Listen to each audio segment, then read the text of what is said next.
أعوذ بالله من الشيطان الرجيم. بسم الله الرحمن الرحيم.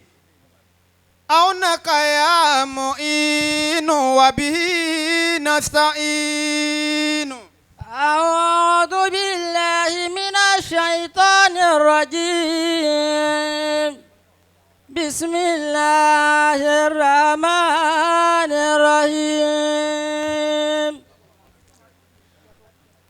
ومن أظلم ممن ذكر بآيات ربه فأعرض عنها ونسي ما قدمت يداه إنا جعلنا على قلوبهم أكنة أن يفقهوا وفي آذانهم وقرا وإن تدعوهم إلى الهدى فلا يهتدوا إذا أبدا. أفرأيت من اتخذ إلهه هواه وأضله الله على علم وختم على سمعه وبصره وختم على سمعه وقلبه وجعل على قلبه. أفرأيت من اتخذ إلهه هواه وأضله الله على علم وختم على سمعه وقلبه وجعل على بصره غشاوة فمن يهدي من بعد الله أفلا تذكرون. أولئك الذين طبع الله على قلوبهم وسمعهم وأبصارهم وأولئك هم الغافلون. الله ولي الذين آمنوا يخرجهم من الظلمات إلى النور والذين كفروا أولياءهم الطاغوت يخرجونهم من النور إلى الظلمات أولئك أصحاب النار هم فيها خالدون. وإذا قرأت القرآن جعلنا بينك وبين الذين لا يؤمنون بالآخرة حجابا مستورا وجعلنا على قلوبهم أكنة أن يفقهوه وفي آذانهم وقرا وإذا ذكرت ربك في القرآن وحده والله على أدباره نفورا وقل ربي أدخلني مدخل صدق آمين وأخرجني مخرج صدق آمين واجعل لي من لدنك سلطانا نصيرا. بسم الله الإلهي. بسم الله الرحمن الرحيم. لإلاف قريش إلافهم رحلة الشتاء والصيف فليعبدوا رب هذا البيت الذي أطعمه من جوع وآمنه من خوف. آمين آمين يا رب العالمين.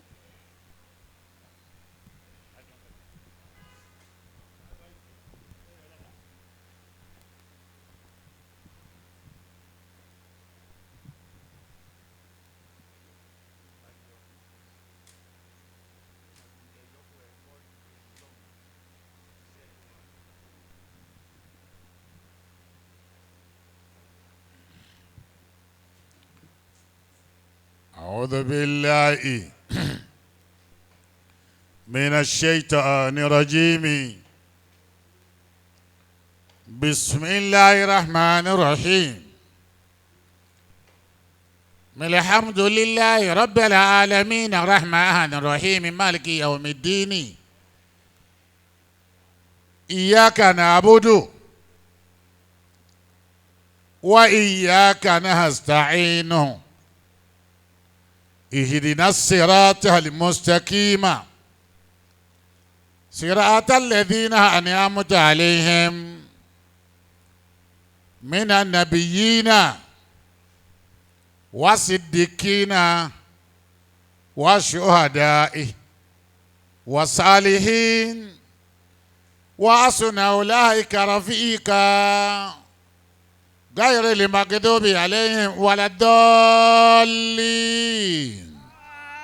آمين. اللهم صل وسلم وبارك على عبدك ورسولك محمد صلى الله عليه وسلم. صلى الله عليه وسلم الفاتح لما أغلق والخاتم لما سبق ناصر الحق بالحق والهادي إلى صراطك المستقيم وعلى آله حق قدره ومقداره العظيم صلاة كاملة صلاة جليلة صلاة دائمة بدوام ملك الله على النبي الجليل الذي برز بسورة الجلال وطلع بسورة الكمال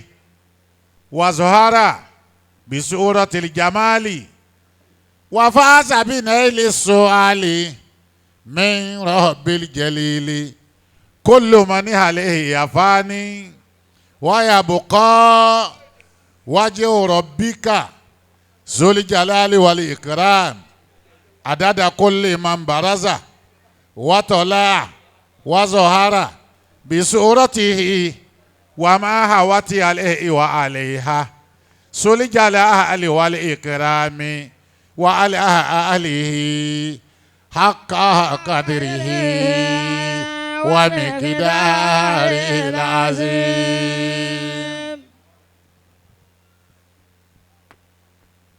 Aki Ọlọ́run. Allahu Akbar.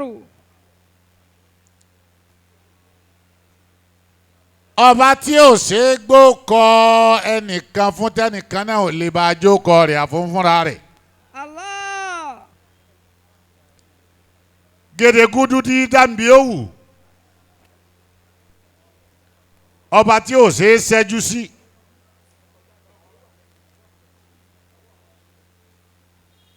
Òkómi ẹ̀sìn dàálẹ̀ ẹran Ọlọ́run ní jẹ́bẹ̀. Òfara wájú lẹ̀ kí èrò ẹ̀yìn káàbọ̀ Ọlọ́run ní jẹ́bẹ̀. Màmá Rọ̀sámúnà fi jalalika arufa. Kudisi yàtà tẹ̀sídùn bí hàlẹ́ àrẹwà o. Àmọ́ bá a ti pè é. Ọ̀nà tí ń gba ṣiṣẹ́ rẹ̀ kò sẹ́ni ó yé. Mo dá wákà kan nígbà mo rorí sọ̀rọ̀ rẹ̀. Lọ́nà tó lúwa ń gbà fi ń sọlá. Fi ń sọlá. Kò sọ ọlọ́gbọ́n ààyè kan tó lè tu. Tó lè tu. Ẹ wo òjò tó lù wá rọ̀ sí ìrèké. Tó fi dùn lẹ́nu tójú ṣúgà lọ. Ohun kan náà ló rọ̀ ṣewúro. Tó kóró lẹ́nu tójú múru lọ. Kábíyèsí rẹ̀ tà sí alága. Títóbi ìfọ́bà tó ní mi Olúwa.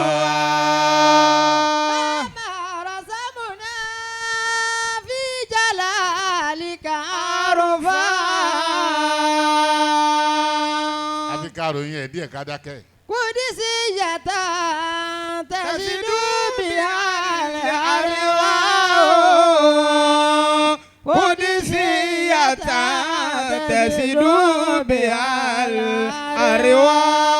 ọ̀nà tó lùwà mí gbà fi ń sọ lákòóso ọlọ́gbọ́n ààyè kan tó lè tú. ó lè gbọ́ láfàbúrò ju tẹ̀gbọ́n. àìlọ́lá ẹ̀gbọ́n ẹ̀ tá a gọkọ̀ lórí kádàrá alẹ̀ dàǹgbàrìn títóbi ìfọ́bà tó ní mi ọ̀gá ò sáré rìn. ájì wáìtì tó ń ta ìsáré ẹ̀ agẹ̀mọ́ ń yó ehoro tó lè rè kó dáhùn kan kò change asọ́ntì ẹ̀. ẹ wá o kádàrá olúwa mi ló rí kádàrá alẹ̀ dàǹgbàrìn títóbi ìfọ́bà tó ní mi olúwa. ẹ dákun tó bá wá jẹ́ wípé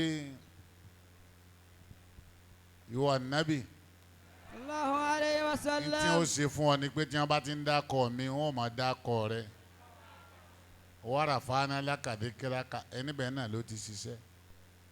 nígbà wá jẹ́ pé kọ̀ǹdọ́kítọ̀ tó wá pèrò sọ́kọ̀ ọlọ́run ni wá dédé bọ́lọ̀n ti pọ̀ tó lára rẹ dákun padà especially àwọn ọ̀dọ́. bámi ewọ ẹdúró ẹgbẹ́ ni wọ́n á gún yẹn ewúrà pè lálejò yìí tí ní ẹ dìde ẹ dákun eré ìjókòó náà lẹ ẹ dákun ẹ jókòó náà ni eré ìjókòó náà lẹ ti bá ń dá kọ lọ ó ti yé àwọn kìnnì yẹn bámi kọ́dà ẹlòmíì ti fẹ́ sọ débi pé n ó rí i pé mo kọ́ńkà àwọn ńgbà ń bá bẹ̀rẹ̀ ọ̀rọ̀ wọ́n wà ní gbogbo wa fẹ́ dá kọ ọlọ́run ẹni tí ò bá jọ ọlọ́run lọ kó dìde nàró ẹni o ẹ wà níyẹn lómi nǹkan mi ń bẹ ní dìmúní rẹ ó ju kọ́kọ́ wò pé ọlọ́pọ̀ ń jòkó wọ́n wàá sọ fún ọ pé wọn náà ó dùn ó tàmídìí ní òwà lòun ṣe ọlọ́run ní òwà lòun yìí yóò wá lo odidi wákàtí kan sẹ́ẹ̀rí kótó ni kó parí jàmídù rẹ̀ ọlọ́run ló lòun yìí yóò gba ìpè torí ẹlòmí ń bẹ tí làkúrè gbé ń dààmú rẹ̀ àgbákò ọ̀rọ̀ ẹni tí ń sọ̀rọ̀ tó dúró òun èé ní ìnira amẹ́ni tó dúró tí ó sọ̀rọ̀ láàrin ìṣẹ́jú márùn-ún ayé ò ti sú. ṣé bí alu ara àwọn dé gbogbo àwọn ara àwọn gidi jẹ́gẹ̀jẹ́gẹ̀ yìí dúrọ́ọ̀gì ní kálukú ń gbé rìn sí kí wọ́n á tún ní ẹ̀dìdè dúró gbàtí wàá tó ṣe méjì ìṣẹ́jú méjì kí wọ́n máa sọ pé irú àgbákò wo lọ́mọ tán pè lánàá fi ń sàn lọ ní ọ̀ràn yìí yàrá kun gbogbo yìí ẹni tó bá mọ̀ wípé bọ́lọ̀ ti tó ọba àrà ni ọ̀nàrẹ́bù wa tó sọ̀rọ̀ tán sí ẹ̀yin ọ̀dọ́ ọkàn lọ́wọ́ bá wa sọ̀rọ̀ ni ọ̀dọ́ mi ò tí ì padà sí ọtí dà nǹkan sí lọ́pọlọ 35 lọ́lọ́ wà ó ti wá yọ 35 nínú ọjọ́ orí tiẹ̀ ó ti rí i pé bí mo ti wà yìí going to 40 38 mo wà ń wá ń wo kí ni mo ti rí ṣe láyé. ó ti yọ 35 kúrò nù tiẹ̀. ǹjẹ́ mi wí. ó tún wá rí i pé 20 ló ṣẹ́kù ńlẹ̀. ìdáyé mo wá yìí. sọ̀rọ̀ ni wọ́n kàn lọ bá wa sọ̀rọ̀ ni wá sí tọ́ ṣeun. àwọn ọ̀dọ́ ti padà o. ọ̀dọ́ tí ò tí àchífù ẹ̀ padà. ẹ já padà ẹ dákun ẹ darí wálé. kádàrá ni tiẹ̀ o àánú lọ rí gbà o. ń bọ̀ ètò ọlọ́nu àyìnmáyé ọlọ́dẹ tó sáré mọ́lẹ̀ látàárọ̀ bóyá lónìí ẹja máa bọ̀ nílé ọlọ́dẹ ẹgbẹ́ rẹ̀ sì pàdé ẹ̀ ní nǹkan bí ọwọ́ aago 6 ìyẹn wá ní wọ́n ti pè ìyẹn ní bóò ni ó ní mo lọ̀gbẹ́ látàárọ̀ ni bóò ni ó lóun rí nǹkan kan pa ó lèmi náà ní kí n ṣeré lẹ́yìn kùlé ń bí ni gbà tí ètò ìṣẹ́jú 5 ló bá ránṣẹ́ pé ẹ dákun ẹ bá ń pè sàláwù wọ́n ní kí n lóde onítọ̀ mo ti pa gàlà ẹni lọ látàárọ̀ ò pa nǹkan kan. ẹni wà ní ìjọ 58 ò tí àchífù nǹkan kan. torí bẹ́ẹ̀. ìwọ tó wà 35 wá dúró oyè tí ń bẹ lérí rẹ. ẹ̀yin ọ̀dọ́ ẹ padà ọba tí máa ń nani tá a máa lọ sábà ẹ wá bá ń pariwo ọlọ́run bọ́ba náà ṣe tó lọ́dọ̀ rẹ ni wọ́n fi pariwo ẹ̀. Allahu akbar. bí ẹ bá mọ̀ pé ẹ fẹ́ kọ́ la bàbá wa Muhammadu Jamiu Ami-Olohun kọ́ la náà Òṣùbù ẹ pariwo Ọlọ́run. Allahu akbar. kẹ́ ẹ tó ṣe ṣéwù ẹ kọ́kọ́ pariwo Ọlọ́run dáadáa náà. Allahu akbar. a ti kí Ọlọ́run a kí ànábì. Sallallahu alayhi wa sallam. ọmọdé tó bá wá fẹ́ roko dalẹ̀ àfi kó júbà òkìtì. bàbá wa Sheikh Adam Abdullahi Al-Ilori Rahimahullahu ta'ala. Maulana Kamaluddin Al-Adabi Rahimahullah. Maulana Yusuf Al-Arigbaji Maulana Sheikh Alhaji Ibrahim Bun Alhaji Abdullahi Al-Inyasi Al-Kaulaki. Rahimahullah. ẹ pé Inyasi kí masalasi yọ mẹ dáadáa. Yes. Radiyallahu ta'ala anhu. Maulana Sheikh Amr Tijani. Radiyallahu ta'ala anhu. ṣé wàá rí gbogbo àwọn tí mo dákọ̀ yìí èmi ò dá wọn mà àwọn tó jẹ́ kí n mà wọ́n baba Sheikh Abdulgani Sadallah Maulana Sheikh Muhammad Saidi Ọláwùmí Ibrahim baba lórílẹ̀ Rahimahullah. baba wa Maulana Muhammadul Mustafa Zaglulu Sanusi wa Maulana ya Sheikh Abdul Wahab Miskin baba wa Sheikh Habibullahi Adam Abdullahi Al-Ilori Allahu Akbar. bàbá lórí létí ń pariwo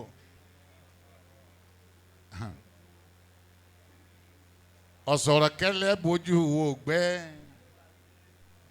ìgbẹ́ ò mọ lẹ́ni tí ó rò fún o ọ̀báwé yẹn tí ń bẹ ní wáyà no gbé tẹ̀lé wọn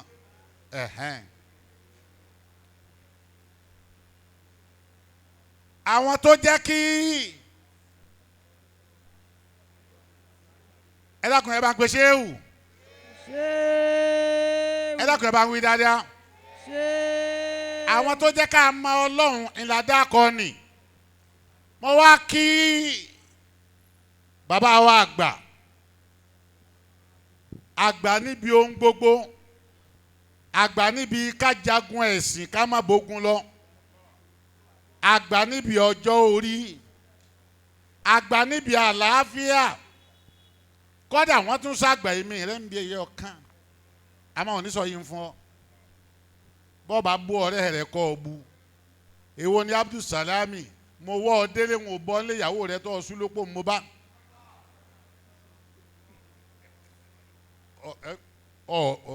èwo ọ̀fẹ́ tàṣírí rẹ̀ kán lè mọ̀ kó ṣe kí ni. kán lè mọ̀ pé súnkósúnkó ni. náà wọ́n tún wá fi kíní kan ju èmi àti ẹ lọ. kọ́lọ̀ wọlá títóbi ọlọ́run bàbá wa lókòkò. Adamallahu hayatahu. mo ti ṣàdúrà fún inú lílẹ̀ kan gbogbo ohun tí wó yàn ọlọ́run ní jẹ́ owó yín. Àmín. ọba tó sọ yín di ògiri ńlá gbogbo àwọn àgbọ̀nrín tí wọ́n níwo ni wọ́n kan ògiri náà pé yóò wò dípò kógiri náà owó ìwo àgbọ̀nrín wọn ló tẹ̀ ọlọ́run ní jẹ́ ẹ wó. mo kí ṣéèkù ọmọ ṣéèkù tá a lè wá pè ní ẹkúkú pè ní àṣeyìkáni bàbá wa Sàtárù Adamallahu hayatahu. owó tó nǹkan tó fi tanná lọ mú dání ọlọ́run wọlá bí bàbá ti tó àtò eré la fi bí ẹṣin bí Sheikh Abdul Latif bá pọ̀ báyìí ẹ má bínú wàláhì ìwọ̀n ètí pọ̀ tó bàbá wọn. bàbá Sheikh Abdul Latif pọ̀ ọ ní mo ti débẹ̀ mo ti débẹ̀. ẹ ọ̀sán á ní débẹ̀ nínú ayé. ń bọ̀ mo ti débẹ̀ ọ̀dà níyàn sí ni àwọn tó láàánú dúró pọ̀. rádaràda. bọ́ọ̀ bá dà níyàn sí àti wá nẹ́tíwọ̀kì káàkiri. tọ́mú láyìn kan dání. ọ pe nọ́mbà ọ lo fóònù rẹ ìgbà tí ò ní wúlò fún ọ ní ó pọ̀. bàbá náà pọ̀ ọlọ́run wá yọrí iṣẹ́ bàbá náà pẹ̀lú àfáwá Sheikh Abdul Latif yá Sàtárù bàbá nọ́mbà yìí ní. bàbá wọn ní àwa àti wá. wọ́n ní awí. wọ́n sì ní awí àti wí. ọmọ yẹn náà fi ní kí. ọlọ́run wá jẹ́ kí n ta awí yẹn ó wù wọ́n. bàbá nọ́mbà yìí ní. oníwàdó mọ wù.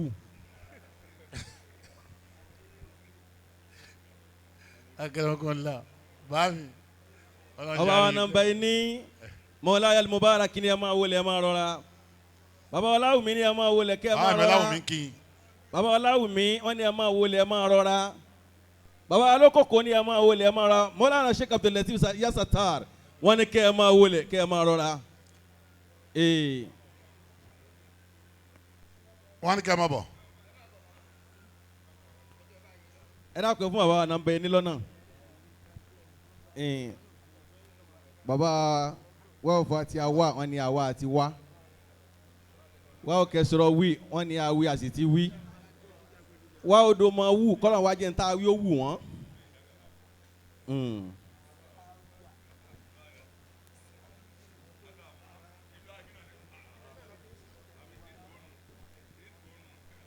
adamallahu ayatakum ẹ̀kọ́ tún ni o bàbá Yasatar kú láàyè wọn fún bàbá nọ́mbà yìí ní sọ́ọ̀tì tó rẹ́kọ̀ọ́.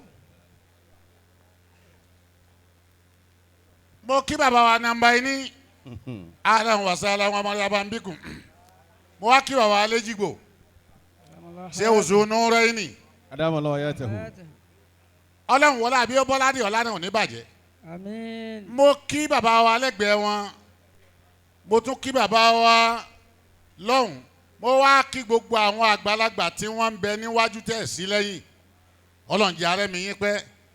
bàbá wa wọ́n ti ń sọ̀rọ̀ mi má dàrú wọ́n ti ń sọ dàrú mọ́rọ̀ mi wọ́n ní lọ́dọ̀ bàbá mi Khalifa èmi ni mo gbé àwọ́dù láwọn lọ́wọ́ mo wá rí wípé wọ́n fẹ́ rìn mí káàkiri pé ẹni tó bá fẹ́ kínú mi ó dùn kúsà ti sọ̀rọ̀ láwùmí bàbá ọlọ́run jàre yín pẹ́. bàbá kí ẹ̀yin náà. bàbá wa nasana mísánà fún alifati Korib mo kí púpọ̀ mo wá kí bàbá wa Sheikh tí wọ́n wọlé ní àìpẹ́ yìí.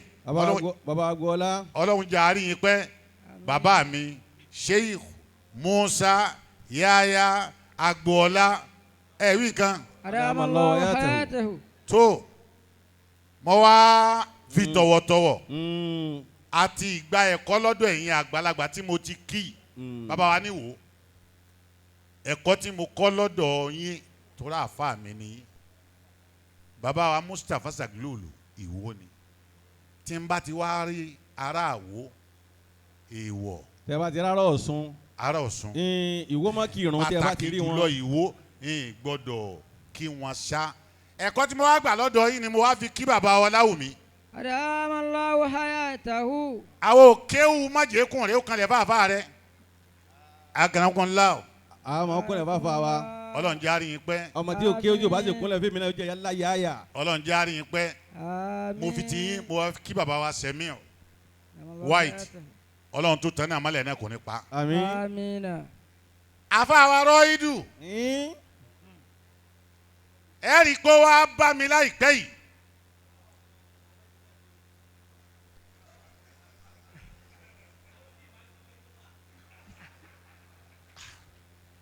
mo mọ̀ pé ìwọ náà ò ní fẹ́ kí n ju ẹrù ilẹ̀ lọ́sàn-án gan. irú bí kọ́ ni wọ́n ti gbà fèrè wọ́n sì fún ọ ní topic ọ sì bọ́ sórí ẹ̀ náà pé a kí àwọn àgbàlagbà ọlọ́run mọ́sá jẹ́ kẹ́mi ogun a kí yín. A'udhu billahi minash shaitani rajim. ọ ní sèmi. ẹdúró kò ní sèmi ni. ẹdúró oko tó kó ẹpọ̀n tẹ́pọ̀n.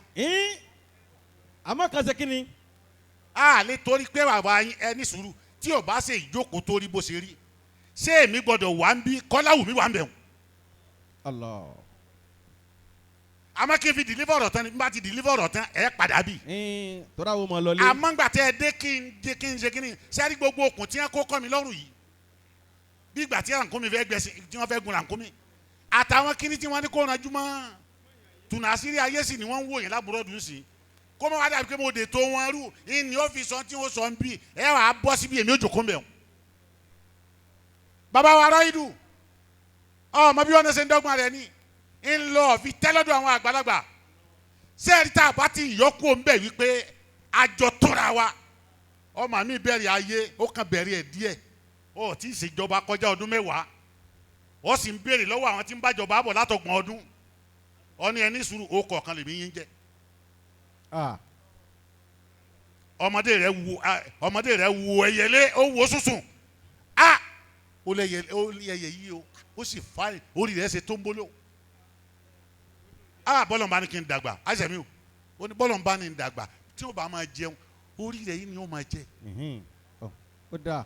àlẹ́ àlìkùá ẹyẹlé yìí ṣẹgbẹ́ rẹ̀ ẹyẹlé náà ni ò ní jẹ́ ọ dàgbà débi tó ọ jèrè ẹ̀. bá mi o sẹ́rí bá rárá bá bá ọmọ kéékèèké sí é arara tí máa sí é pẹ̀lú ọmọ kéékèèké wọ́n rò pẹ́gbẹ́ làwọn. ẹgbẹ́ àwọn ni wọ́n mọ̀ pé àwọn tó bá ti bá rí tí bá ń là wọ́n kó tó máa wọlé ọ̀nà àfúsì lọ́ọ̀kan wọ́n rò pẹ́gbẹ́ bàbá àwọn ni. Sheikh Jamiu Ami-Olohun. Adamallahu hayatahu. bó ti pè mí ló pe ẹ̀yin àgbà Ìlọrin mo wà èmi ò wá rírù fẹ́ náà ó ní akẹ́kọ̀ọ́ ìjọ alárúbá ìjọ alámísì ni wọ́n pè mí akẹ́kọ̀ọ́ àti bí ma o mo ní bàbá àkókò mo ní kọ́dà mo rí pé ń fún fídà oníṣẹ́ o onítọ̀ èmi ò wálé o ẹ lọ alákòókò kẹ lọ kó ma ní o ẹ lọ alákòókò ẹ lọ kó ma ní o mo ní akẹ́rẹ́ àmọ́kùnrin lọ torí bàbá àgbà alájàdí lè mí pè. Allahu Akbar. bàbá àgbà alájàdí lè mí pè àgbà ní ọjọ́ orí ìhun èmi gbọ́dọ̀ fi máa ṣírò ẹ̀. just a number. bàbá àgbà alájàdí Sheikh Jamiu bá èmi náà nínú ọlá ni wàláhì ń wò sálẹ̀ jẹ́ ṣé n fọ́n bù kọ́ ọ́n àmọ́ bí Ọlọ́run gbà yọ sí Sheikh Jamiu ó pọ̀ kọjá kéyìn ó sọ wípé ọmọ kan báyìí.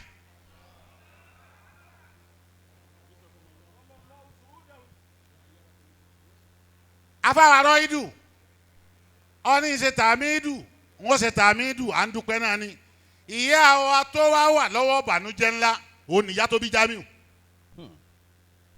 ẹni ó bí gbajúmọ̀ ó kú ìyọnu ọmọ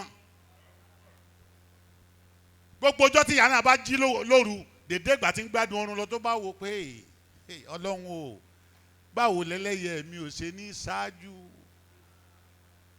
kódà tó bá lóògùn oorun ó sì dá lójú ẹ̀ ọba tó fi àwọn tànálẹ̀mí balẹ̀ ní masare bàbá wa Jamiu Ami-Olohun.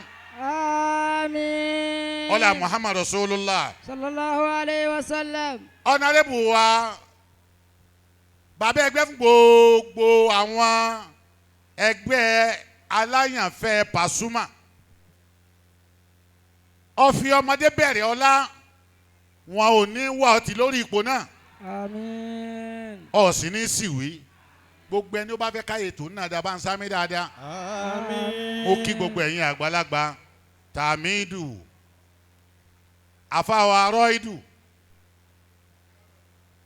mo rí i pé yá bàbá lẹ́nu pé hàn yá bàbá mo rí i pé ńgbà tá a wá ń jọ́ kínní ẹ̀yin náà la bá ọ̀rọ̀ ẹ̀yin tẹ́ ẹ bá rí báyìí ni mo fẹ́ fi sọ pé ọ̀rọ̀ ẹ̀yin tẹ́ ẹ rí báyìí mo fẹ́ fi sọ pé ọ̀rọ̀ ẹ̀yin tẹ́ ẹ gbọ́dọ̀ ń yé lára bàbá wa Jamiu Ami-Olohun ni mo fẹ́ fi sọ pé àti kéwú ọjà ó wá kú káfẹ́ lo kéwú kí wàhálà ọmọdé àti gbàtẹ̀sùbá ọ̀nà sufi kàdírí yankana àwọn nakṣabadíyà àwọn Tijaniya ó ṣe wá sọ̀rọ̀ tó bá bàbá mi níwò hùwà lọ wí ń jọ́tọ̀ parí tẹ́rìbíà ó wá kú jọ́tọ̀ lọ́wọ́ bàbá wa dé tọ́hún retí pọ́lọ́wọ́ bó gba ojú ilé wọlé tó bá lọ gba ẹ̀yìn kulé ó kú bọ́ọ̀sì wa ní sọ hùwà dìhíyà ó dùkú bí wọ́n ṣe ni wọ́n máa mú ọ kọ́ máa wá sọ wípé bí bá ń kọ́ la wí kàrà kíkì ni wọ́n ṣàkápò ẹkùn kálukú ó sọ de tiẹ̀ lọ́tọ̀ọ̀tọ̀ ni bí wọ́n bá dàgbà mo mẹ́ni mo bá ṣe rọ̀ ṣerú Jamiu ní máa tẹ̀lé. ó bẹ̀rẹ̀ wéwè rẹ̀ nu owó ewèrè sẹ́rù Jamiu ọmọ gbọ́ bí wọn ò bá yó ebi ò pa mí náà ebi ń pọ̀ ìwọ lọ́ọ́ mà. ayé náà sì rí pé bí ń pọ̀ tọ́lọ́ọ̀rù. ebi àìjẹkọ́ ebi pẹ́nu rẹ ò mọ ṣiṣẹ́ tọ́lọ́hún ṣe ní ìyí tó túmọ̀ pé ibi náà wàá pa ọ́tọ́ ìkú ni torọ́ ọ̀nírọ̀ ọmọ gidi gbẹ̀yìn ẹ̀ ilé tọ́lọ́hún ọba kọ́ lọ fẹ́ wó èwo láàfin tó ọlọ́lẹ́sì ẹ̀yin bàbá wa alukurani tọ́lọ̀ fún àná Mahama alayhi wa sallam. ọkàlẹ́ balẹ̀ ń wọ́n ṣe tààmì ìdùtọ́ ọ ní í ṣe má fún mi má sì dé yìí má sì sí fìlà ńgbà tí ń sọ̀rọ̀ má sì wago nígbà tí ń bọ́ lọ́wọ́ má wàá ṣe bí ẹni tẹ́yìn ń dòkọ́ wá dírẹ́sì lórí iṣẹ́ à gbogbo ìṣàrà tí sọ wípé dákẹ́.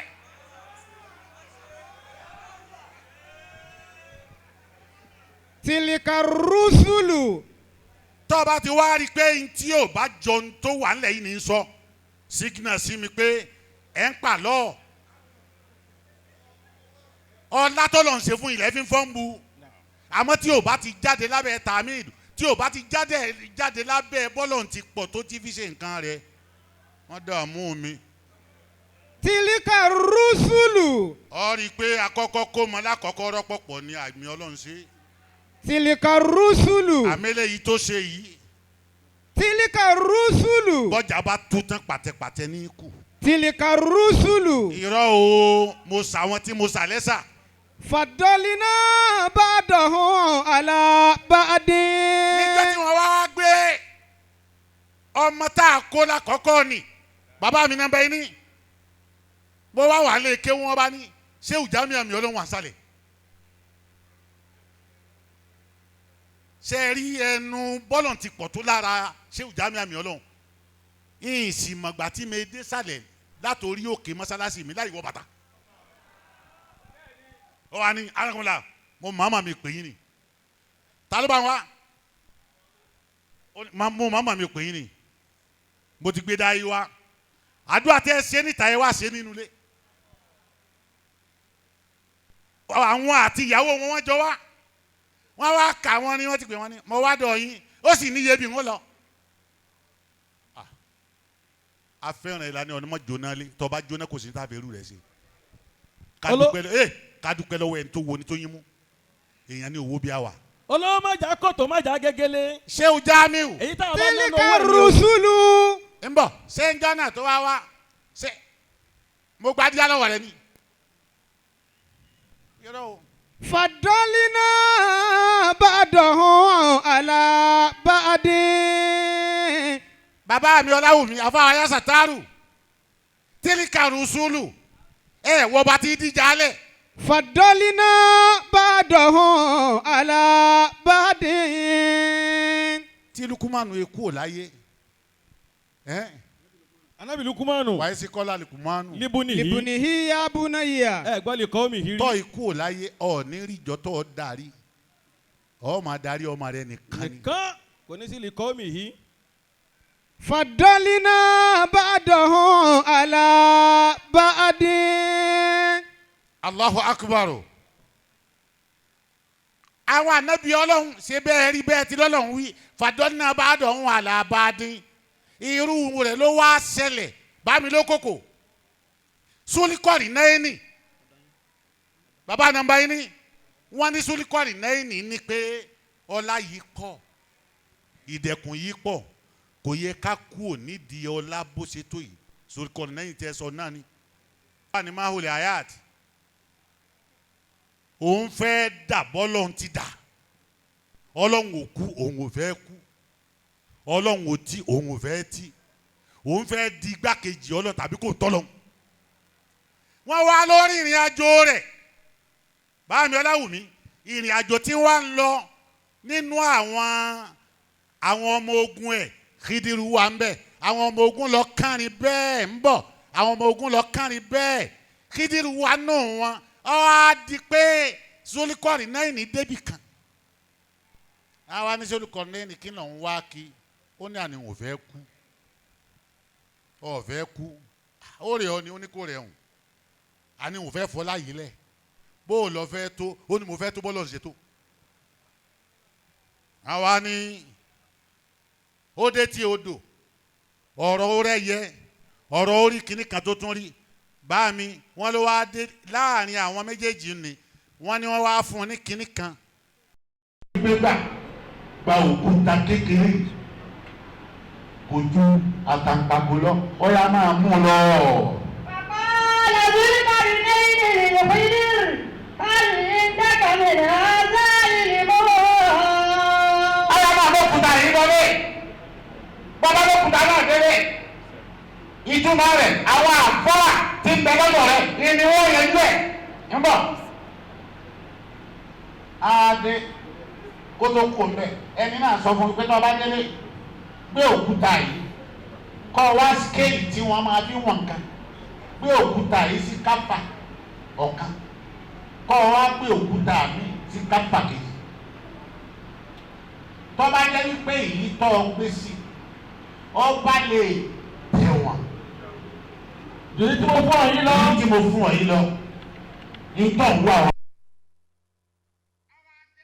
gbogbo àwọn àfọ àti bẹ lẹ́yìn rẹ̀. àfáà sì pọ̀ lẹ́yìn ẹ̀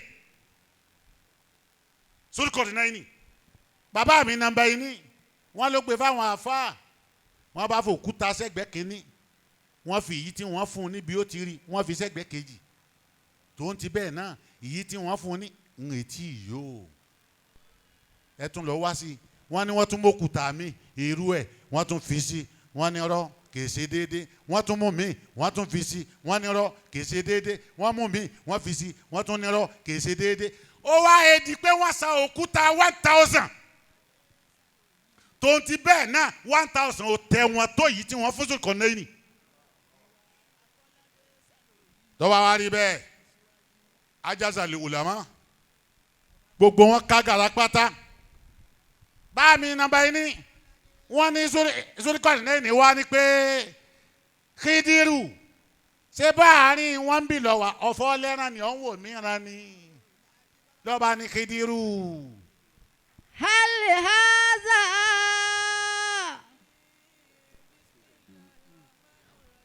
bàkọ́lá zulikọ̀rì ní lílì kídírì hali ndaka min haza ìlímọ́. gbogbo ẹ̀yin afá mi mo ṣe pàdé yín níjọ́ tá a kó dá yìí mo tún wá mọ̀ pé bẹ́ẹ̀ náà lẹ́tún wá lónìí ẹ̀yin ẹ̀sà tẹ́ ẹ wá yìí náà ọ̀rọ̀ yín lára bàbá wa Jamiu Ami-Olohun ó jọ mí lójú ọ̀rọ̀ náà ni wọ́n ń bá bọ̀ yìí wọ́n wá ní kídírù alaka elimu min ada ọ̀rọ̀ ló ṣẹlẹ̀ yìí ó sì ń wòran ni ọ̀fọ̀ lẹ́ràn ni kí lọ rí sí i. qala na'am. ó ní ẹ pè mí tẹ́lẹ̀ ni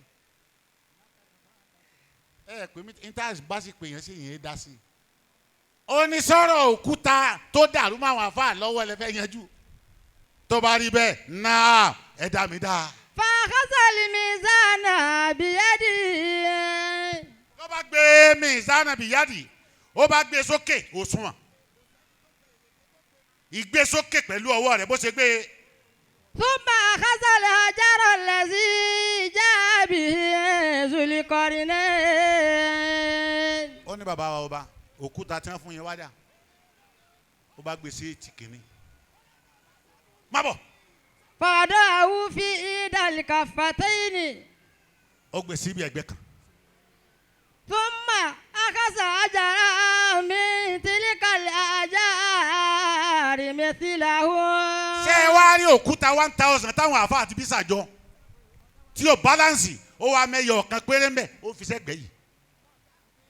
fàdà àwùfi káfàtì lọ́kùrọ̀. mo wà pẹ̀lú rẹ má bọ̀. túmọ̀ àkásà kàfà mi tùrọ̀ bí. ẹ bá ń pariwo ọlọ́run gbogbo ẹni tó fẹ́ kẹ́mi ń ogun. Allahu akbar. súnmọ́ akásá káfá mi tòrọ. bàbá sàtárù kídìrú bá náwó bu yẹ̀pẹ̀ ọwọ́ kan. fàdáwù màlá ajáde lẹ́sí jábì zulikọ̀rìnẹ́. òkúta tí wọ́n gbé fún zulikọ̀rìnẹ́ ni òkúta ara ni tó lóhùn èyó tí wọ́n fún nírú rẹ̀ 1000 tó ní èyó kídìrú wá da yẹ̀pẹ̀ lé orí ẹ̀ yẹ̀pẹ̀ tó dórí ẹ̀ yẹ̀pẹ̀ ọwọ́ kan yẹ̀pẹ̀ ó dórí ẹ̀ gbu ورفع الميزان فاستوى gbogbo ẹni tó fẹ́ káyọ̀ ń gòkè bá ń pariwo Ọlọ́run kí n gbọ́. الله أكبر. lẹ́ẹ̀kan náà ló bá ṣe déédéé wọ́n wá rí i pé òkúta 1000 kò ṣe déédéé ó ṣe jẹ́yẹ̀ pé ọwọ́ kan lè ṣe déédéé. فخر العلماء سجدا. gbogbo àwọn àáfàá yòókù tí wọ́n ti wà síwájú Khidiru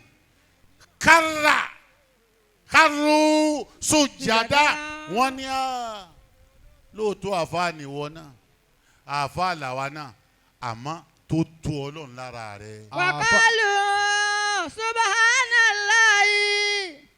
bẹ́yìn náà ṣe ẹ̀yin bàbá wa Yásàtárù ṣé ń gbàtà kó dá yìí owó tí wọ́n fún ọ lọ́lé so 200,000. سبحان الله. èmi gbà yálà ya owó èmi ò tiẹ̀ mọ̀ pé yóò kàn mí wọ́n bá ní wọ́n fún mi ní 25,000 mo ní níbo níbí yìí. yálà ya owó 25,000 yálà ẹ̀dùn ọ̀nà ya owó tá a pínpín tí ò tán. bàbá mi Ọláwùmí mi rò pé bí 20 tó wá bá yín lọ lókù. سبحان الله. gbogbo ẹ̀yin tẹ́ ẹ wá bẹ́ẹ̀ ẹ wá owó wá ẹ wá àmì Ọlọ́run tí ń bẹ lára bàbá wa Jamiu àmì Ọlọ́run lẹ wá wá. إن هذا العلم ما نبلغه. bàbá mi àgbọ̀ láwa ń bẹ̀ ńjọ́ náà ṣé ẹ wá rí bí wọ́n ṣe kí Ọlọ́run lára Khidiru ìyẹn àwọn àfáà yẹn tí wọ́n dọ́lọ̀ mọ́ ilẹ̀ yín náà fi kí Ọlọ́run lára bàbá wa Jamiu àmì Ọlọ́run yìí. قال ذو القرنين. ẹ gbọ́ gbogbo wa náà là ń jọ ń jà fa ṣé ẹ rí sáfù tá a sì jókòó yìí èso ẹlòmíì o bàbá mi Ọláwùmí nìkan ni èsè gbogbo àwa yòókù yìí kò sẹ́ni tí o máa ṣe yára bí. àfẹ́yìn nìkan ẹ àfẹ́ Ọláwùmí nìkan wọn ráyè ẹ̀. no wọn ò ráyè àti jókòó hàǹtú àmọ́ wọn hàǹtú wọn mú hàǹtú wọn wá wọn àráyè wípé wọn ti pè pé kí wọn wo iṣẹ́ fún ọ wọn ò tún gbọdọ̀ iṣẹ́ tí wọn ń wò lọ́wọ́ ni kàtàkùn yakutubu. ìjà tí ń bẹ láàrin Zaidu àti Amuru àwọn bá wọn parí ẹ̀. ìyí làwọn parí lọ́wọ́ ìyí ti tó wá ṣẹ́ lọ́wọ́ náà àmọ́ gbàdúrà lọ́bẹ̀ àdúrà rẹ̀ ò ní kọjọ́ ọ̀sẹ̀ kan tí ì gbà àmọ́ gbogbo wa náà làájọ́ ńlá ń jọ ṣe jálàbí gbogbo wa náà làájọ́ ńlá ń já àfa gbogbo wa náà lọ́lọ́run sì pọ̀ lọ́dọ̀ wa Yásàtárù ẹ má bínú kálukú wa náà wá sí kárù àwo kọlọ́hún àmọ́ ẹ̀wọ̀ ọ̀nà tọ́lọ́ ń gbà yọ lára bàbá wa Jamiu àmì Ọlọ́hun ó yọ ní dèdè ìgbà tí ò lè pe àsìkárù kankan ó yọ láì gbọ́wọ́ lọ́dọ̀ ṣéwù kankan ó yọ láì kéwú lọ́dọ̀ àfáà kankan. ìtúnṣe èbó. ìṣiṣẹ́ àmì. ìtumọ̀ ṣe èbó lẹ́lẹ̀ lọ yunifásitì kankan. bàbá wa tẹ wà ní pírẹ́sì bẹ́ẹ̀ bá gbà yàn síbi iṣẹ́ ẹ béèrè kí ni. qualification rẹ̀ Jamiu àmì Ọlọ́hun yóò máa sọ èbó lórí móhùnmáwòrán ẹ̀yin oníwèé tẹ̀ mọ̀wé dáadáa ẹ̀ lanú lẹ́yìn tó bọ̀ ta ló kọ́ Jamiu. Subhanallahi. ẹ gbọ́dọ̀ tóbi ni. Inna hazal ilma ma nabulugu. Rọ́ìlù jẹ́ ká lọ́gùn fọ́lọ́hún kó mọ̀ pa àmọ́ pẹ́ ṣé ẹ rówó yẹn béèrè owó fún yín owó wọlé nínú àwọn tí ó gbowó kalẹ̀ mi náà wà mẹ́. kọ́dà èmi náà sọ bọ́ọ̀tì yín kò bá jọ $10. bàbá Yásàtárù Ọlọ́run wá dé sára àmì Ọlọ́run gbogbo ẹ̀yin kan ẹ̀ sì wá sí Ọlọ́run mọ̀ ẹ wá rí i pé báwọn àfáà yòókù tí wọ́n lọ bí ẹgbẹ̀rún bí wọ́n ṣe sọ wípé Khidiru ìwọ lọ tó báyìí kárù sójàdá wọn la kan sára sọlọ ẹ bá ń kan sára sọlọ lórí Jamiu àmì Ọlọ́run. Subhanallahi inna hazal ilma ma nabulugu. tọ́ wọ́n ní subhanallah inna hazal ilma Khidiru àfáàní wá bí wọ́n náà àmọ́ eléyìí. irun tí wọ́n mọ̀ yà wò mọ́. ó kọjá òye wa tẹ́ ẹ bá ní èmi náà rí bí Jamiu àmì Ọlọ́run àṣàjọ ń rówó ni tó bá invest èmi náà invest of course. tó bá ní investment ló gbé débẹ̀ ìwúté bí wọ́n ní invest mariwa tó rà. sọ ma pé instrumenta tó gbé kalẹ̀ lẹ̀ sọ pé wọ́n padà mọ́ ládùúgbò pọ̀ ramadiwa. sọ ma wípé dírẹ́bà tó gbé fún ọ. ìsọ́nímẹ̀ntì lọ gbà á. wọ́n náà tó wá gbé kalẹ̀ lẹ̀ fún yẹn ní instrumenta. ẹni ó gbé fún náà. ọba rí mọ́. ìbànújẹ́ rẹ̀ lọ́tọ̀ mi koro ibi tán páàkì sí náà yẹn fi dáwọ̀ gbọ́ lọ ní mọ́lẹ́. bá mi ní kọ̀ríbù já kan sára sọ́ba tí ṣiṣẹ́ àrà. Allah. قال ذو القرنين للخضر فأخبرني ما هذا.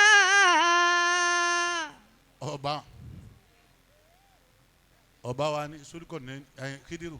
kí ni ìṣẹ̀lẹ̀. sọ́ọ́rí sáfà àwọn àfáà yìí lẹ̀ tí wọ́n ló bá wọn. tèmi tí ń sọ fún wọn ni pé òkúta ìmọ̀ yìí bó o lélẹ̀ yìí rí má jà mọ́. ó ní sáà ó ní ẹ má bínú ó ní sẹ́yìn òkúta tí mo mú wà ní. ó ní mo bu yẹ̀pẹ̀ lé lórí. ó ní olúwa ń sọ fún yín pé a fún ọ ní ọlá tá a fẹ́ nìkan rí. a kó ìlú tá a kórú ẹ̀ sábẹ́ ẹnìkan rí sábẹ́ rẹ̀. a fún ọ ní iyì tá a ti fẹ́ nìkan rí. wọ́n ní sulkọ́ni nẹ́ẹ̀nì síbẹ̀síbẹ̀ náà kò tó ọ̀fẹ́ tọ́lọ́hún. ní tí wọ́n sọ fún ọ ni wípé sọ́ọ́rí yẹ̀pẹ̀ tá a bù lérí òkúta ní tí wọ́n sọ fún ọ ni pé bọ́ ọ bá padà tọ́lọ̀ náà ọ̀ lè yó.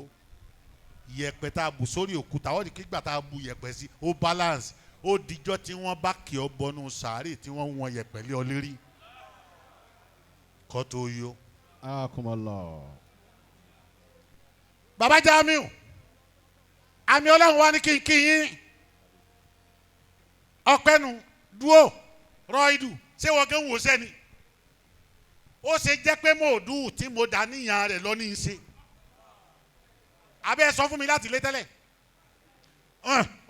èyí tó ni má wí wọn ní wí nàró ṣé ẹ sọ fún mi láti lé tẹ́lẹ̀ mo wá ń sọ fún àwọn àfa àtàjọ wà nù mọ́tò mo níbi ń bá tú orin yìí wọ́n máa sọ fún àwọn bàbá wípé ọlọ́run ọba ní ẹ̀yìn àfáwà Jamiu Ami-Olohun ní kí n máa sọ lórí ahọ́n òun ó ṣe wá jẹ́ wípé n tó jẹ mọ́rọ̀ tí ó máa fi dúpẹ́ fáwọn àgbàlagbà iná lẹ́gbẹ́ fẹ́mi náà.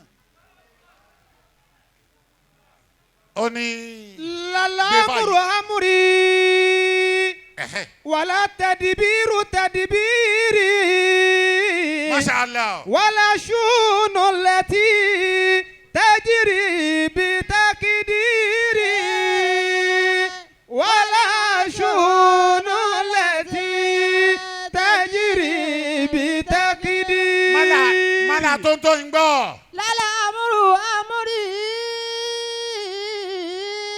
Baba Jamiu Ami-Olohun ní kí n sọ fún yín ẹ pé ṣéwù ẹ̀mẹ́ta lẹ́ ń wí ẹ wí ó kẹyọ kan sí ó yẹ ẹdẹ ládé bẹ́ẹ̀ ṣe dé wàràfà ànáwó makana aliya. wàràfà ànáka wàràfà ànákì makana ali àtẹ̀mí àtẹ̀yìn náà ká máa gòkè lọ. àmín. ó ní sọ fún yín wípé. lalamuru amuri. ilé ni gbogbo wa adélẹ̀ kan wọ́n sì pín gbogbo àwa àlejò wọ́n sì pín wá sí gbogbo yàrá ilé sì tún ṣẹ́kù lọ́mọ ọdún mélòó. lalamuru amuri. èmi ẹ̀ tí ì dé mọ́sálásí yìí rí baba Sataru ti dé bẹ́ẹ̀ dáadáa. lọ́mọ ọdún mélòó máa bọ̀. wàlá tẹ̀díbí. lalamuru amuri. gbogbo ìtarí pẹ̀lú baba Jamiu Ami-Olohun yìí èmi ó ju èmi lọ èmi ò kú lórí ìtẹ́ kí n ṣeré lọ kí n padà lọ́jọ́ kẹta àtìgbà tó ti wà lérí ìtẹ́ ní ìyá rẹ̀ tí baba ti ń wá ti òun náà ni ó tún padà síbẹ̀ fún rẹ̀ iye ọmọ ọdún tẹ ló bẹ̀rẹ̀ asamu kiki èmi mọ iye ọdún tí mo bẹ̀rẹ̀ wá sí èmi ò sì dàníyàn pé mo ṣe wá sílẹ̀ bàbá Ọláwùmí ni wọ́n ní Amadu ó yá ọlọ́ọ̀ra lẹ́lẹ́kẹ́wù kí lọ́ọ́ fi kọ́ ó yà lọ́ọ́ bẹ̀rẹ̀ wá sí tí wọ́n bá mú ọkọ máa fi kọ́ 1982 ṣe àdìpẹ́ tèmi lọ́dún 82 ẹ̀yọ́nú ọdún mi sì ó ṣe kò ṣe èmi náà ṣàgbà Nàìjíríà fọ́dún mẹ́ta. lalamuru amuri wàlá tẹ̀díbíru tẹ̀díbíri.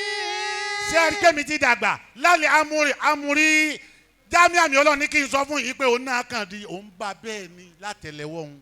wàlá tẹ̀díbíru tẹ̀díbíri.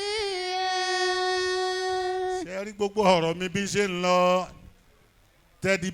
látẹ̀díbíru tẹ̀díbíri ọwọ́ mi kọ́ ló wà. wàlá ṣùnú lẹ́tí tẹ̀dírí bitakidiri. wàlá aṣọ lẹ́tí tẹ̀gírì bí tẹ́kídì. èmi Jamiu àmì Ọlọ́run èmi kọ́ ni mo kádàrá ọ̀rọ̀ ara mi bẹ́ẹ̀ Ọlọ́run ló ṣe bẹ́ẹ̀. lí kálíkún rásìkún. mo ní ẹnìkan tí sọ Ọlọ́run ọba ẹ bá ń pariwo ọba náà kẹ́mi Jamiu ogun. lí kálíkún rásìkún. bàbá Jamiu àmì Ọlọ́run àbúdáì ó ní kí n sọ fún yín pé lí kálíkún mo ní ẹnìkan tí sọ Ọlọ́run ọba. Masha ayẹ́bù alùbí. La ilaha Masha yafu alubi in tó fẹ́ ní í ṣe pẹ̀lú mi ọgbọ́n mi kọ́. Àtọ̀bí ilmu mi kabuli taswiri. Àtọ̀bí ilmu mi kabuli taswiri. Kọ́lọ́ tó ya fọ́tò mi sínú ìyá mi bó nílùú bàbá wa Jamiu àmì Ọlọ́run kìsì kọ́lọ́ tó ya fọ́tò mi sínú ìyá wa kí ló kọ̀ ya náà. Alájà Mariam kọ́lọ́n tó ya fọ́tò mi sínú rẹ̀ ní lọ́lọ́run ti parí ẹ̀ ẹ dákun ń bọ̀ lọ́lọ́run ti parí ẹ̀ ó ti ṣètò ẹ̀ bẹ́ẹ̀ èmi kọ́ ni mo ṣe bẹ́ẹ̀ ọba tó ṣe bẹ́ẹ̀ iná wa kí gbogbo ẹ̀yin bàbá tẹ́ ẹ wá yọ́nú ṣiṣẹ́ rẹ̀.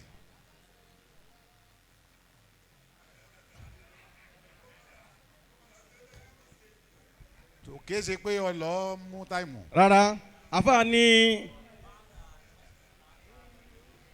o serious dáadáa. adamallah. lọ jókòó rẹ. Masha Allah. ẹ bá ń pariwo Ọlọ́run. anakumallah. náà mò ń gbọ́. Àtọ̀bí ilmu mi kulli taswiri. Àtọ̀bí ilmu mi qabuli taswiri.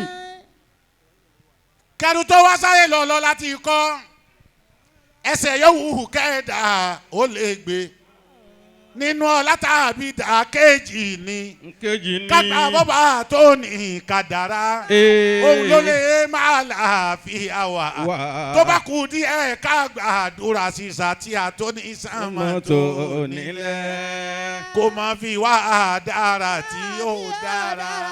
Jamiu white owó tó gbé dání dá. Jamiu white bá a ṣe ṣe ti Jamiu bàbá mi Ọlọ́run ní o. Masha Allah. bàbá mi Ọláwùmí gbogbo ẹ̀yin àgbàlagbà gbogbo ẹ̀dá tó bá wá tó dọ́lọ́run mọ̀ tó yọ́nú sísí Ọlọ́run gbogbo ojú ayé láyé yóò máa bẹ pẹ̀lú ẹni ń bọ̀ yóò máa bẹ pẹ̀lú ọkàn rẹ̀ ó balẹ̀ má lọ bónú lè kọ́ yín mi ló sì sọ. ó ní àrídọ́ kéèyàn ó gbà pé ìsí Ọlọ́run ní kó o sì má bọ́ lọ́njà lórí ẹ̀. ó ní jannatu dunya ó ní gbogbo ẹ̀dá tó bá wà bẹ́ẹ̀ náà kí ló dé sí gbogbo àwọn àtàwọn àmì ìsìnkú tẹ́ ń tí ń bára wọn jà tó bá jẹ́ pé ẹni tí yóò gba ìdájọ́ Ọlọ́run ni tí yóò gba kádàrá Ọlọ́run lára Jamiu ni tàbí tí ń bínú kádàrá Ọlọ́run lára ọmọlàkejì báyìí kọ́ ní òrì á ti ranjú síra wa o ẹ gbọ́ torí a ti sún àga fúnra wa díẹ̀. ayakumullah.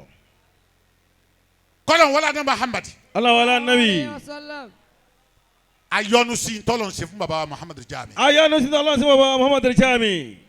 Jamiu ní kí n bá yín kí gbogbo baba Jamiu ní kí n bá ń kí gbogbo ẹ̀yin àgbàlagbà. Masha Allah.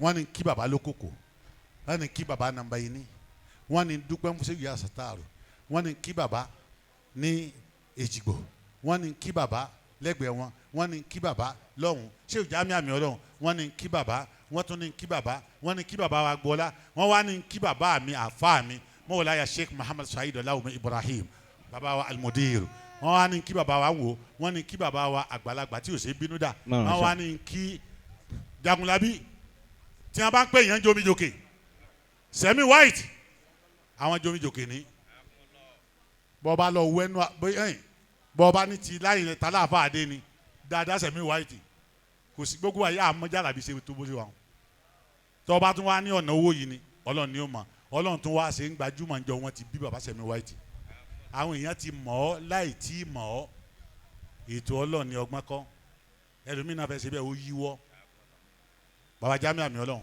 wọ́n ní kí ẹkú àmúlé lọ́wọ́ wọ́n ní kí baba wọ́n ní kí gbogbo ẹ̀yìn àgbàlagbà wọ́n ní kí baba ìmọ̀dọ́là wọ́n wá ní kí baba wa àgbàlagbà tí wọ́n jókòó yìí wọ́n ní kí baba tó wá látọ̀fà wọ́n ní kí gbogbo yìí ìdí eléyìí adúpẹ́ lọ́dọ̀ Ọlọ́run alhamdulillah adúpẹ́ lọ́dọ̀ Ọlọ́run alhamdulillah ẹ wá bá ń dá wákà yìí kí n gbé fèrè lẹ̀ àrí bẹ́ẹ̀ ni ó ti tó. àrí irọ́ àlá ọba tó láyé dákun tẹ̀lé mi. àrí irọ́ àlá ọba tó láyé. ṣé ẹ lùlù ni ẹ lù ẹni ọ̀rọ̀ yé ni èmi mẹni tó wà ń bẹ òkú ewúrẹ́ ti fọhùn bí èèyàn ó papòdà yìí ṣe tún sọ̀rọ̀ nínú igi. àrírọ́ àlá ọba tó láyé. àrírọ́ àlá ọba tó láyé. àdàgbà má tẹ̀ pa ọ̀gá ògo. àdàgbà má tẹ̀ pa ọ̀gá ògo. àrírọ́ àlá ọba tó láyé. àrírọ́ àlá ọba tó láyé. àdàgbà má tẹ̀ pa ọ̀gá ògo. àdàgbà má tẹ̀ pa ọ̀gá ògo. àdògbò má léwu kan ní pàgọ́. àdògbò má léwu kan ní pàgọ́. sàtì àdákùn máa fi kú ògìgì.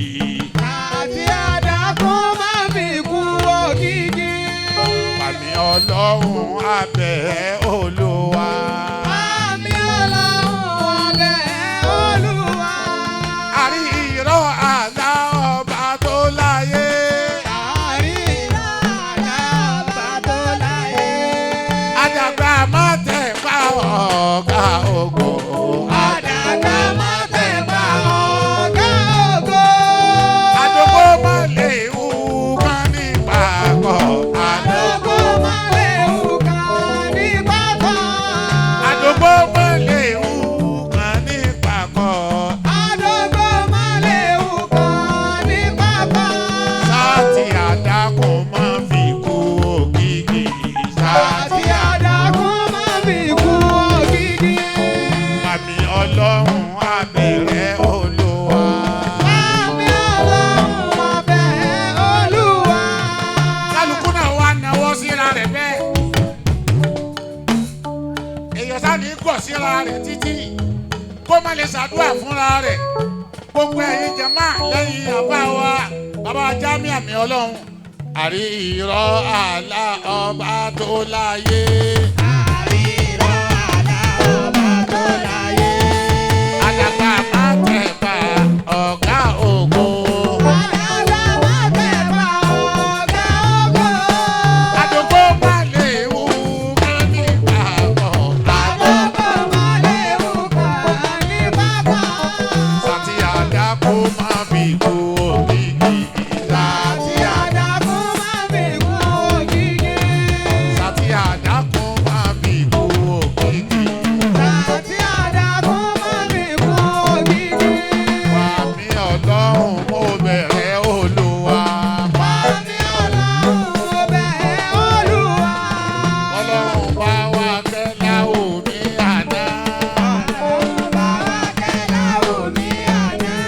ìdáhù mi ò ní kó má sì jẹ́. ìyàwó mi ò ní o má sì jẹ́. ṣé òbúra ìmọ̀ àdé báyọ̀. ṣé o múra ìmọ̀ àdé báyọ̀. bàbá wa lórí ilé jọ̀wọ́ Olúwa. bàbá wa lórí ilé jọ̀wọ́ Olúwa. àsálàtù la fi bẹ̀rẹ̀. àsálàtù tá a fi bẹ̀rẹ̀ àsàlátà fi bẹ̀rẹ̀ ni ẹ̀ náà fi dé ládé. iná la fi dé. gbogbo ẹ̀ tẹ̀ ń bẹ lọ́dọ̀ Sheikh Jamiu àfọwọ́ ará ìdùnkún ló kọ́ Abdul Fattah. Abdul Fattah. gbogbo bí Ọlọ́run bá tọ́jú dẹ̀kun sí ìmọ̀ ti wà ó wá kú kọ́ rí